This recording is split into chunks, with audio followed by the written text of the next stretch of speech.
Sa bansang mahal ng bigas, maraming mandurugas. Welcome sa Pilipinas!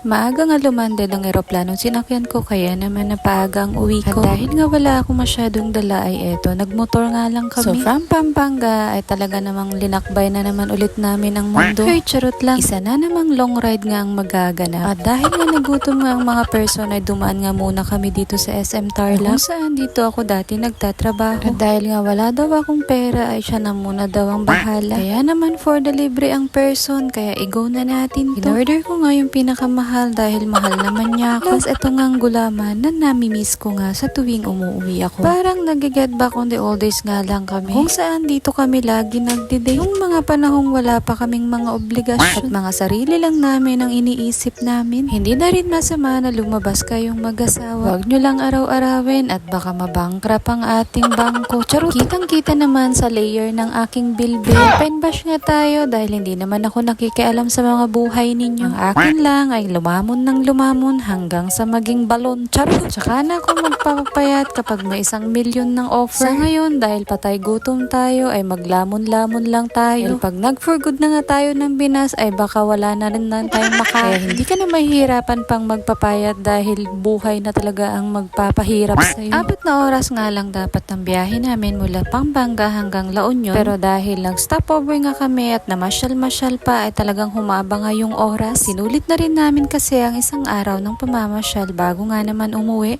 Dahil kinabukasan nga ay lalarga na naman din kami. Yung 1 week nga na uwi ko dito ay wala talagang literal na pahinga. Dahil araw-araw nga ay lalabas nga ako. Tuesday nga ang nakaset na family date namin kasama ang anak namin. Dahil sa Wednesday at yun na nga yung pinakihintay nating sorpresa. Na SM ay agad naman na kami nag-travel. Dito nga nagta-time check ata ako mga bandang 3:27 ay nandito pa nga kami sa Urdaneta City. Sobrang sakit na nga ng puwet ko kakaupo. Yung tipong magbo-burnout na nga sa init. Ang sakit talaga. Pero dahil kinarir natin ng magmotor ay panindigan natin. Stopover nga lang kami saglit para uminom ng tubig at magpahinga. Pagkatapos ay larga na naman ulit. Wala na nga naging stopover at hindi na rin kami nagpahinga. Pasok nga ng arko ng La Union ay dinire-diretso na nga namin. Dahil gusto na rin talaga namin makauwi ng mas mabilis. Bahala na talaga sumakit ang puwet at likod basta makarating ng mas mabilis. Nung magjowa pa nga kami ng asawa ko ay talaga namang nira-rides lang namin itong Pampanga to La Union. Para bang akala mo'y kalapit-lapit. Madaling araw nga kami bumabiyahe dahil mas konti nga ang mga sasakyan. Hindi pa nga gaanong traffic at malamig pa nga ang panahon kaya naman mas na-enjoy namin ang mag-rides